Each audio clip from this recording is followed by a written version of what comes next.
Bonjour à tous et bienvenue dans cette vidéo. Aujourd'hui, qu'est-ce qu'on va faire? On va améliorer la suspension de cette moto. Il faut savoir que c'est assez décrié pour les GSE sur les forums que la fourche avant est assez molle. Alors moi, je suis assez content par rapport à ce qui s'est passé au niveau du confort de conduite par rapport à la 125. C'est que de l'évolution. Mais bon, visiblement c'est pas top. J'arrive quand même à voiner, mais bon c'est vrai que dans les routes de campagne ça gigote un peu et c'est pas très précis. Qui plus est, j'avais mon joint spi qui fuyait un tout petit peu. J'ai fait un duo là il y a pas longtemps. Elle devait être un peu lourde la passagère et du coup bah, ça a niqué mon joint spi. J'ai pas envie d'avoir de l'huile qui descende sur mon disque, ça pourrait être très dangereux. Du coup ce qu'on va faire c'est qu'on va changer les joints spi. Et pour rajouter de la sportivité à la moto, on va mettre de l'huile, pas de la SAE 10 comme j'ai pu le mettre dans la 125 et comme c'est préconisé par le constructeur, mais on va mettre de la 15. C'est une huile qui est plus épaisse, moins fluide et du coup la compression de l'ensemble de suspension se fait moins rapidement. Enfin en gros on a une fourche plus sportive, plus dure. Pour ça il faut arriver à délester l'avant. Je vais mettre la moto sur la béquille d'atelier et je vais utiliser ce petit cric de Renault Espace qui devrait me permettre de soulever la moto pour pouvoir soulever et lever la roue.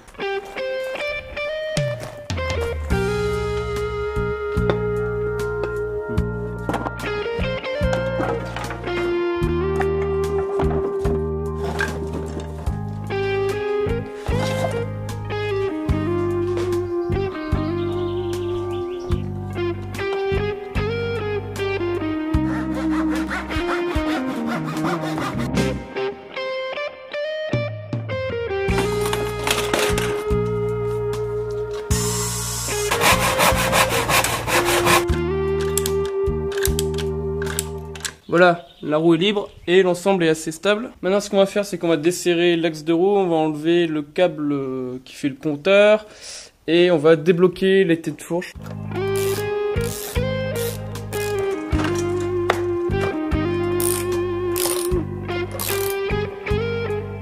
C'est à savoir aussi quand vous faites des opérations et qu'il y a le mètre cylindre qui est en jeu, il faut toujours penser à pousser le piston, je vais vous montrer. On se protège le petit genou parce que ça fait mal et hop, on prend la roue et c'est un piston flottant, donc là les plaquettes sont repoussées et ça va nous permettre après de faire un meilleur remontage, plus simple, puisque les plaquettes seront écartées. Donc voilà, on enlève tout ce qui est fixé au fourreau, desserrer la roue, l'étrier, et maintenant on va s'occuper du garde-boue, mais avant je vais lever l'étrier en l'air, pour pas qu'il me gêne.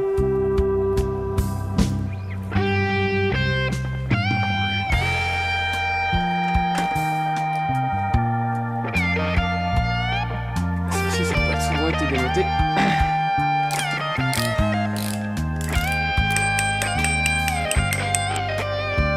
Un petit coup comme ça pour desserrer.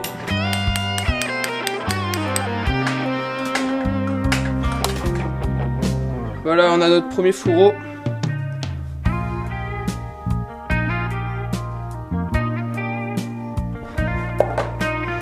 Ça commence à sentir l'huile là. En effet, ça saute.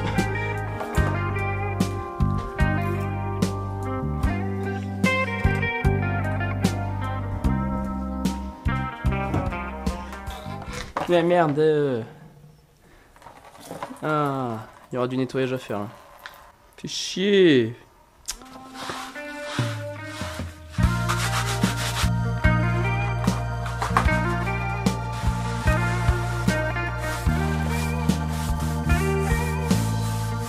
Donc voilà, là on arrive aux limites de la revue technique et c'est là que les forums deviennent assez intéressants.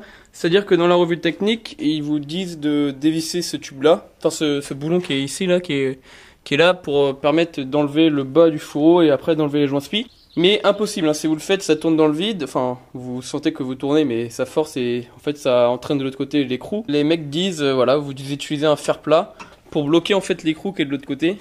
Et comme ça, j'ai réussi à débloquer du coup l'écrou que je faisais tourner dans le vide. Maintenant, ce qu'on va faire, c'est enlever le joint lèvre. Pour ça, un tout petit tournevis. Quand vous faites quelque chose comme ça, faites très attention à ne pas marquer les tubes.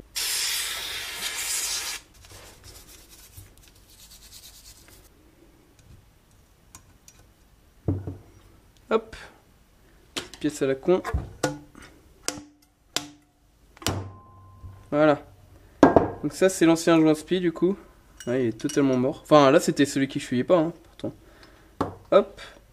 Là on a une petite bague. Et là, c'est les bagues anti-friction, ça. Maintenant, on va faire la même opération sur l'autre fourche.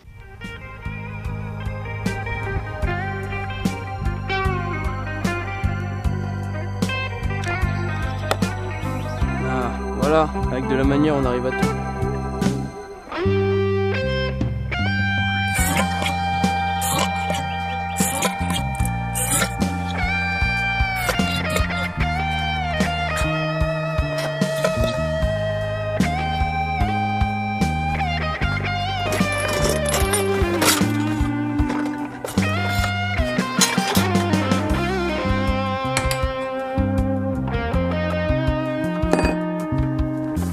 Ah, c'est venu.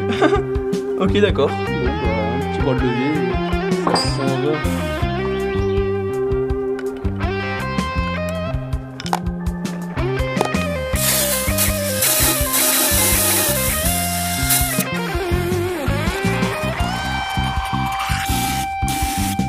Voilà, j'ai nettoyé tous les éléments.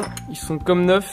J'ai aussi parfaitement nettoyé l'intérieur des tubes et des fourreaux, et ainsi que le logement, là où il y a le circlip. Il y en avait un qui était à moitié rouillé, donc j'ai bien nettoyé avec la brosse et du nettoyant en frein. Ce que je vais faire, c'est que je vais du coup remonter les nouveaux joints spi, et pour ça j'ai une petite méthode, vous allez voir. Dans la revue technique, ils disent d'utiliser un outil spécial, et dans le tuto, ils disent d'utiliser un tube de 40 mm, mais nous on va faire autrement.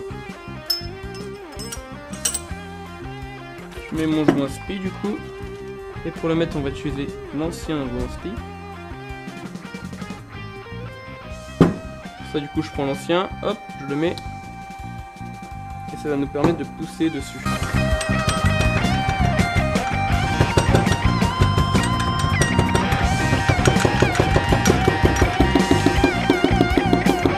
Et maintenant, on va remettre cette petite vis là. Avant, on va la nettoyer un petit peu. Et du coup, lui fera filer. Hop. Voilà, faut que j'utilise ça.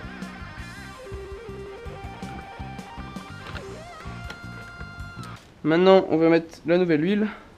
Alors, petite agitation. Je monte à 320. Et j'en rajouterai du coup 60 après. On va foutre la fourche dans ça là, comme ça, ça nous fera une sorte d'étau en fait.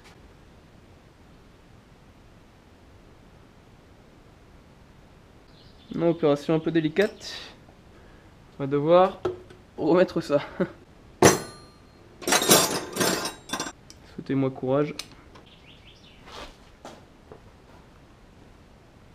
Yes.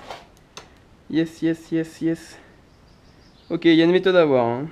On va remettre la contrainte, elle était là au 1, 2, 3, 4, au quatrième.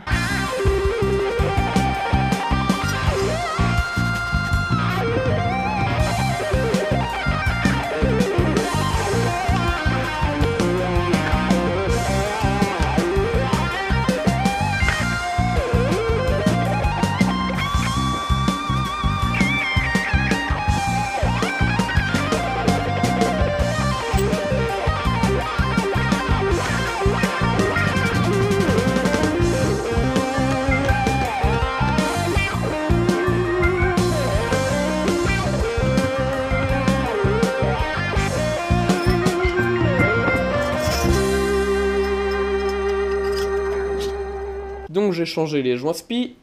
Justement, en parlant de joints spi, on voit souvent les gens l'écrire avec un Y. Je vais sûrement l'écrire comme ça dans le titre parce que tout le monde l'écrit comme ça. Faut pas confondre spi avec un Y et spi avec un I. Qu'il faudrait dire spy en fait avec un Y. Espion en anglais, ça n'a rien à voir. En fait, joint spi, c'est parce que ici vous avez un petit ressort en spirale. Ah, voilà, c'est ça, c'est ce petit ressort, hop, qui en fait exerce une force et appuie contre les fourreaux. C'est pour ça qu'on appelle ça un joint spi. C'est un joint spiral en fait. C'était la petite anecdote culturelle. Voilà. Concernant la suspension, c'est mieux quand même. C'est beaucoup plus dur. Depuis que j'ai changé les joints spi et j'ai mis une huile plus dure, enfin moins fluide, j'ai fait 300-400 bornes et c'est vrai que c'est pas plus mal quand même. Ça absorbe mieux les grosses bosses. Alors les toutes petites bosses, genre les petits remblais de bitume dans la route, faut avoir les deux mains parce que tu le sens quoi. Mais là quand je suis comme ça par contre là, tu vois, ça avant je le faisais pas hein. Tu vois ouais, je suis à 120 là alors que j'ai pas l'impression de forcer. Et c'est surtout au freinage que je gagne parce que